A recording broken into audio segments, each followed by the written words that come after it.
And I wanted to work with graduation, razor graduation, and I wanted to work with the blade flatter, which is a really great way of creating very weightless, soft graduation. I mean, obviously, when we think of graduation, we usually think of bobs and things where you start in the back. But anything where you kind of put in a line and bring the hair towards that and make a buildup of weight. So I want you to think of this as graduating off the face. And especially with the razor, because there's something that I love to teach where you use the razor and the size of the stroke rather than the elevation to create a graduated effect. So if we look at this and we say, right here on Erica's hairline, this is section number 1, and I'm using the flat of the blade in a more closed way. It was a little bit more open in the very center, but a more closed way as I work my way through here. Closed means kind of a short stroke. Now as I bring the longer and longer sections of hair forward, I'll be opening or deepening that stroke as I work my way around, or work my way towards the crown, I should say. So just checking the balance here and creating this kind of razored frame. Doing a little bit of detailing by just kind of pinching and getting any hairs, maybe that are kind of feeling a little too fine or a little too spindly in any way. Now continuing to work my way back. So this is, something that, again, what this series is about. It's like I have done things like this before, like with dry cutting with the scissor, but it's been a while since I kind of like razored, over directing everything forward and just really kind of using the openness of the blade, and without it being overly bowly, So here's my second section, opening up the stroke a little bit more than the first section, but keeping the elevation really low. So the stroke itself is what's creating the graduation on each section. Each section barely reaches all the way back to the first one. So by the time I work to the crown, I'll have a pretty long crown, but the ends and to the middles of the hair will be really weightless and textured. Let us know where you're watching from, and if you're someone who enjoys the razor. I know a lot of hairdressers really, but my favorite is what we like to call the folding razor. It's a feather plie. It is unguarded, so it does take a lot of training to have dexterity with it. It's not something you just want to kind of pick up without the proper training and control for lots of reasons. You'll notice I do something called lock and load, where my pointer finger locks around the shaft of the razor so that I can work safely. And that's important. Obviously, any tool that you're working with as a professional, you need to have great dexterity with it and great training. So, that's the key here. And that's where professionals who practice come in. I also recommend working with more rigid combs when razoring. You don't want any flex or bend where you can kind of lose control. So you can see this is my third section, and my stroke again opens a little bit more. And you can see without even having to do all like little nibbling and chewing how soft it is. The razor itself, if you learn how to use it, can really create that tapered effects on the ends of the hair without extra work, or,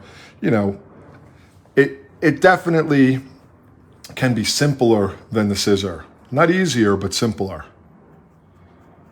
I'm working my way through section number 3. Now, one of the things that you can do is always look at what's in your fingers. And each time as you open your stroke, this should get further and further away. That's how you know your stroke is opening. And it's one of the ways you can check for consistency from side to side. So if my stroke is too open on one side and too short on the other, this won't resemble what I just did previously. Everything is being brought kind of to a stationary point. That's sometimes some of the things that make razor cutting simple, is that you can be quite stationary if you understand how to work with the blade. John LaFaldeno says, "Hi, G." Thanks for watching. Thanks for joining us. Again, are you someone that uses the razor a lot? I always wonder. I still think it's so much opportunity to teach razor cutting. And I think the razor's having more of a moment now than it has maybe ever in modern times, but it's still something that is a very wide open area. So here you can see number 4, look at how much bigger my stroke gets. The bigger the stroke gets, the more this starts to look like it's been backcombed. So, you know, you're taking the length off and doing it in a very tapered, kind of soft way. Everything's getting pulled to the same point and work through. The heat is back on here in Southern California. It's a beautiful day, but you know, we had a little bit of a heat wave and it seems like it's kind of creeping back. So I don't like to be too hot. Let me backtrack a little bit. So, you know, why is this graduation? It's graduation because, you know, when I look at it this way, it's going to be building length, building weight and length. So, you know, it might not be the conventional where you think, oh, well, graduation happens in the nape or in the temple. It can also happen this way. Or you can call it something else. You know, I've never been one to it doesn't really matter what people call things to me. I just think it matters what it looks like when you're done. So you can see that roundness, you can see the roundness or the bevel this way, which I would call a graduation. Coming into the crown, again, this should be the longest section. And you know, the great thing about really understanding razoring is that you can create length without weight. Sometimes those two things go hand in hand with hair cutting. Oh, if something's going to be longer, then it's going to be thicker and heavier. But with razoring, not necessarily. So you can see how open my stroke is. And I can even go a little further here because this hair does have so much length to it. I can use just the front corner of the razor and put some slicing in, add even just a little bit more weight and, remove a little bit more weight, add a little bit more movement and separation. So, you know, I always like to say for salon hairdressers like myself that once you get the dexterity and the control and the understanding of the razor, it's such a friendly tool for salon work because you can create simple, kind of classic shapes that have that modern edge to them. Like we're seeing here, this roundness, but without any hard edge to it. And I just, you know, I think that is something that's always going to be in demand in the salon. You know, I don't foresee for the average salon client anytime soon people looking for very, very hard or weighty shapes. I think there's always that possibility, and especially that, you know, the type of person that's maybe a little bit more creative, but the average person who wants something pretty, they want it to be kind of soft and lived in on the edges. And I just haven't seen too much change happening there yet. I will take one more section right past the crown before we move into the back, just to kind of have a transition point at the crown from what we're going to do at the back to what we're going to do at the front. Might not be too much length reaching due to the previous haircut, but I will just do some slicing here using that front corner of the blade.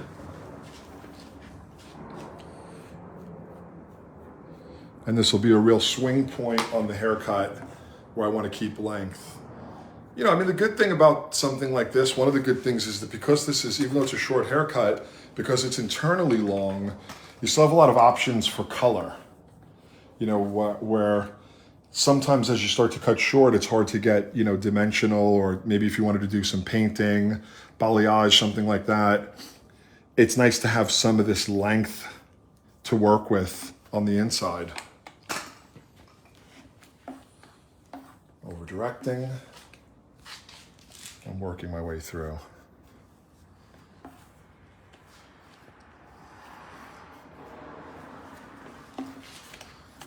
So when I look at that now, it's going to naturally produce a roundness this way.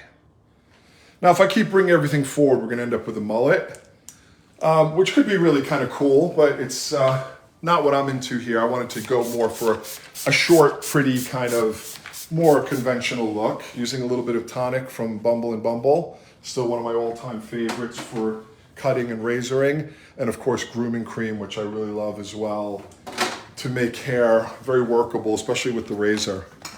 So what I'm going to do is change my body position, change my relationship with the client where I'm standing, and now begin to take a section similar to we did in the front at the back hairline. Very, very simple. Oh, I need some clips.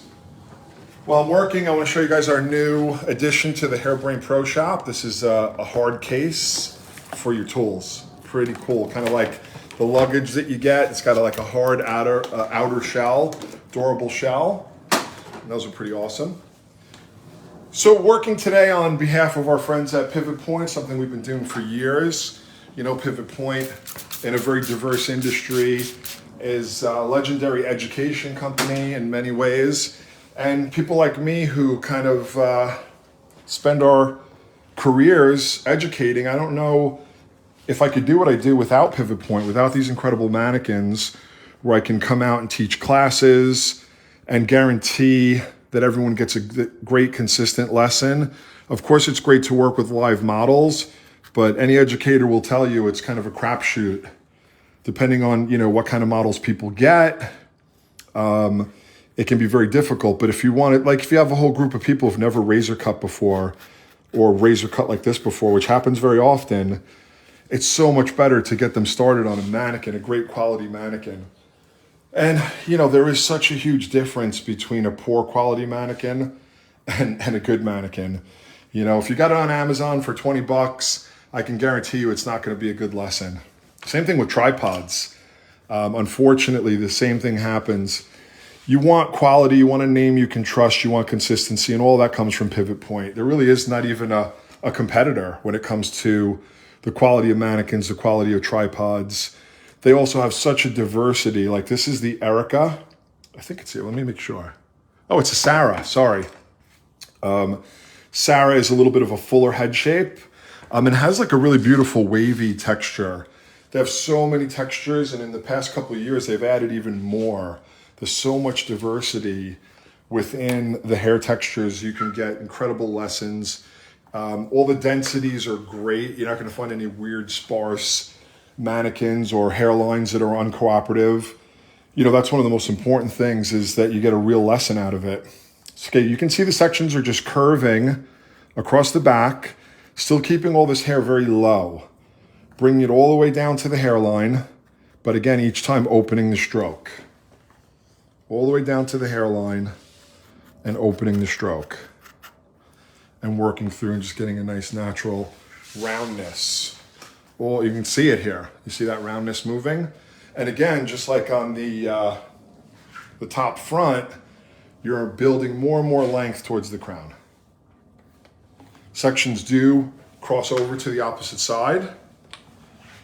And I will follow them through. I'll build a little weight into this corner, and then I'll remove it when I work on the opposite side. Now I'm working just on one side at a time. You could go back and forth. It's just a lot. It would take you to be a lot of moving and resectioning and reclipping. And part of this is about, being really fluid and kind of comfortable with what you're doing. So that's why I've chosen to work on one side at a time. Hair's getting a little dry in the nape there. So you either want to use water or a little bit of your tonic spray. I'll just use water to reactivate the tonic. And again, you can see the beautiful roundness here. There are some approaches that will give you roundness, some approaches that will give you squareness. I think practice is what helps you kind of determine that. A question from Renee, can you use a guard? Of course you can use a guard. Let me show you. A guard is, it's up to you. So one of the most popular guarded razors is also made by Feather. This is the Feather styling razor. Different handle, you don't need the fold. I like the fold because it gives me so much comfort, but you see here, it's exactly the same. If you feel safer with a guard, or for any reason, it's about you. It's about your control. You feel safer? Yeah. Oh, come on, Randy. I've seen you cut beautifully without a guard. It might be been a while. This is working distance with this. Uh-huh. And working my way in and over to this corner. Obviously, it feels a little different. I'll be honest, it's harder with a guard because you can't feel the hair as delicately. You can't get like the feedback of how much weight you're taking out. And I'd say the biggest problem with guards is that it's a little bit harder to know when it's dull. So people kind of push them and can damage hair a little bit. Renee said thank you. Yeah, of course. It's about you. You know, obviously the tool comes second. Tools are important, but it's about you. Again, opening that stroke. By the time I work over here, I'm gonna have extra length. I'll take some of that off when I come around. But again, look at the roundness. Still gonna be a little heavier because we have to come across the opposite way. You know, so working with the kind of a bowly shape or a rounded shape, but really shattering it. I'm gonna switch back just because, you know, I just feel so much more in control. Now, that being said, as I said in the beginning, if you haven't been taught how to safely use this and you don't have the dexterity and the control, you need to practice, you need to get a great lesson. Obviously, we've got lots and lots of lessons here on our Facebook page. If you want to go a little bit more in detail with higher production quality, visit hblive.me. That's our online academy where I've done many, many razor cuts, and we've had other great educators as well. But learning how to hold it and control it, it's like learning to drive. You know, you don't just jump on a racetrack and learn how to drive. You got to learn the basics, and it's the same here with the blade. Working all the way across, and the whole time just keeping my hand low so you can see how that weight is building in such a nice textured way. Probably close to running out here, and then all that's left is the one panel from the other side, and then we'll go in with a little bit more deep slicing. A little bit of length reaching here. You know, so anyone that's been around in haircutting for a while will remember kind of round graduated haircuts, you know, done with the scissor, very often very heavy looking, kind of Princess Diana or ice skatery. This is kind of, you know, the modern kind of grandchild of that. You still got the roundness. You know, what you do with the edges is up to you. I'll keep my edges really kind of soft and loose. But you've got so much more, to use kind of a strong word, shed through the inside. Shred, I meant to say, not shed. You got more shred, but the roundness is there. And that's a very feminine head shape. You know, later on we can come in and detail some of these edges. But you can see how great pivot point mannequins are. The edges don't just like poke out and do weird stuff. You can actually spend all the time that you need to doing your detailing here. We'll come back to that. We don't want to get to the sexy bits quite yet. Some of us have that tendency. You know, I still try to really work within my zone of the haircut. You know, you can't really start to do the sexy bits, the pretty edges, the whatever your terminology is, until you've got a shape in. So I really, in this case, I'm working to get that shape into the hair. Then, if that shape is balanced and well executed, and not only balanced in shape and angle, but balanced in texture. That's one of the things that can make razor cutting kind of tricky, is it's very easy to get too much texture on one side or the other.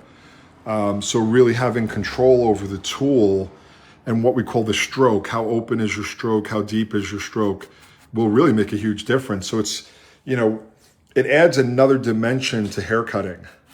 So it's not just three-dimensional.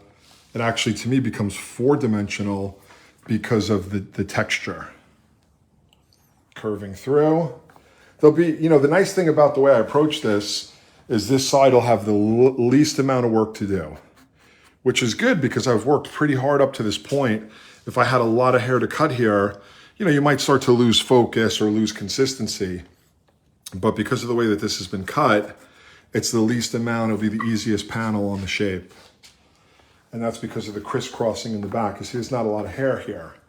There's just a bit to remove and to marry into the other side.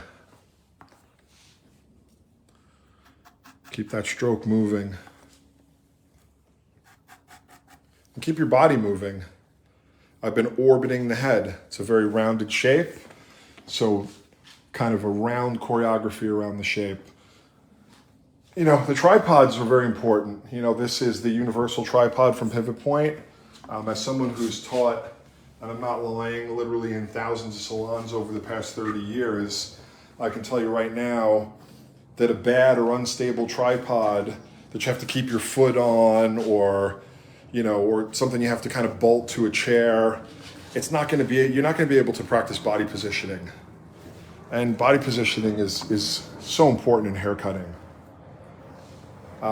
So worth it. Again, Pivot Point mannequins, tripods, they're definitely not the cheapest, but there's a lot of reasons why. Number one is the quality.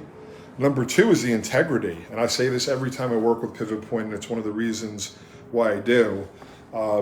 Even in countries like China, where they may have some manufacturing facilities or collect some of their hair, they pay a fair living wage. And there's a global organization that has certified them as an ethical company. Now, do a little bit of research about mannequins and you will find out, or any kind of, you know, hair, and you'll find out there's a lot of unethical stuff in there. So not only are you getting a cheap, poor quality, you know, it's made with unethical labor. Sometimes when you buy this stuff just randomly, where you can guarantee with Pivot Point, that's not going to happen. Okay, so did a little detailing already on the other side, so I need to come in here and work this edge. Working through. And get back in front. Since we don't have a mirror, we have to get in front from time to time. So here's a great one. You know, very often if I do, one of the reasons I do love this is for detail work. Like if you want to get close to your fingers and close to the face and kind of pinch little edges, the guarded razor. I use multiple razors even within one haircut. I'm going to try to create a little space here in the corner of the hairline, cutting a little bit of shortness right there in the corner. So when this hair moves, you get kind of an openness right at the apple of the eye.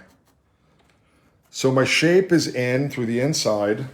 So now it's all about detailing the edge, and this is where I can be much looser and freer. Just grabbing little bits, working my way through. And you can feel a little bit safer because now you've got the guarded, working closer and shorter into the head. This is where I'm kind of cutting a little bit of space right into the corner of the hairline.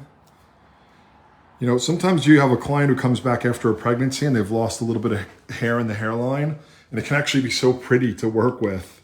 So it's like one of those things I kind of tried to emulate, is that little bit more thinness in the corner of the hairline to open it up and create a softer effect.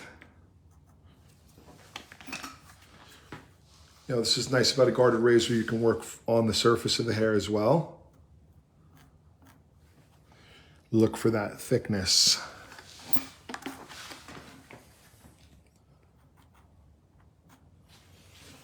Same through the nape area. Pinching. You can even twist it a little bit. Pinching, twisting.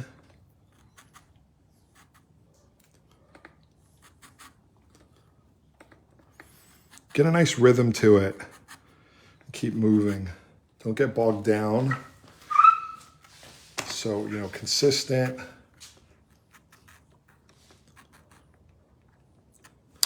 And then, of course, step back and have a look. Bring this up a little more. You know, this is where I'd really be looking in the mirror from the side, because if something like this is too long, it can make the shape look droopy. So we left plenty at the hairline to play with, but we want to make sure we get that nice, where it really just kind of question marks in here. And it's not too long, unless you're going for something more extreme. But I tend to just go for classic, pretty balances.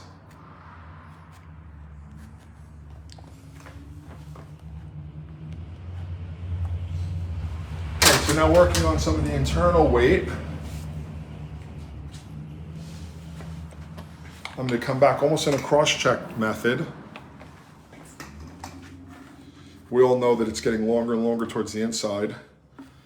I'll let the hairline drop out. We've already worked on that. And I'll come back and backhand the razor up into the hair to create a little bit more slicing and texture. Pivot off the crown. Not too much over direction because of the roundness of the shape. Backhanding in and putting what I like to call a little bit of slicing there. Pivot off the crown, letting the hairline drop away. That was worked kind of very visually. And again, keeping that length, but getting the weight out, creating separation and movement. Same on the opposite side.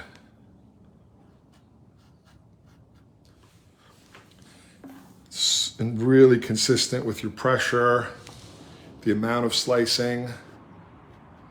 You don't want to have a lot in some places and a little bit in others.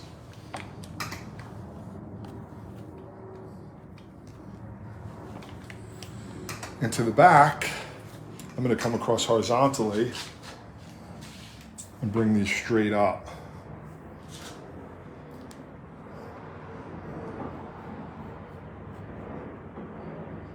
Now, if you do see a thicker area, either because of your technique or because of the hair, you might need to go into that a little bit more. So just a little bit more weight in that one corner.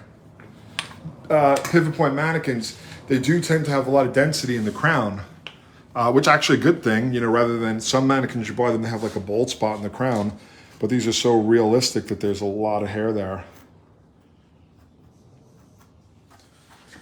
Now again, even with an unguarded razor, as long as you have control, you can work almost freehand on the surface. Obviously, gently, gently, gently. Again, we can see that roundness of the shape with the outline that just kind of follows the natural flow. Right through, around the ear, in. You can do different things, with the hairline. You can do a sharper, detailed hairline with a textured inside. You can do different angles to it. Again, I always take the most soft approach, which to me is just kind of following the natural flow of the hairline.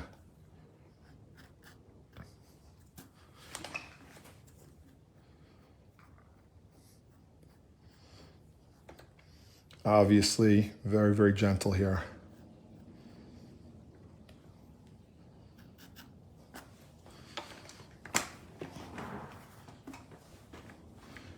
Okay, final is just to put, we didn't slice into here at all, this very front, especially right here in the center. And this had some of the most closed strokes. So I'm gonna put a few well-placed, chisel a few slices right in there. I think that might be just enough. Don't overdo it, razor's powerful, especially when you grab hair like that. Coming back with a little grooming cream to finish off. And this is where you really begin to work the hair with your hands. Obviously, lots of things you could do here with blow drying if you really wanted to. But in my case, I will just work the product into the hair and let it dry in the beautiful Southern California sunshine. Really push it in. It takes a second for hair to absorb, especially very moisturizing type products like the grooming cream here from Bumble and Bumble, one of my all-time favorites. And to get this, to me this is a very kind of Bumble look in a way, this roundness and this kind of bittiness. And I think this product really complements it. That little bit of width there behind the ears. Well, I hope you guys enjoyed this little kind of creative, salon-friendly application of razor cutting. And thank you to Pivot Point for the ongoing support of Hairbrain for a very long time, for supplying us with great tripods and mannequins, and support for our community and our events. And love to everyone out there. Have a great weekend.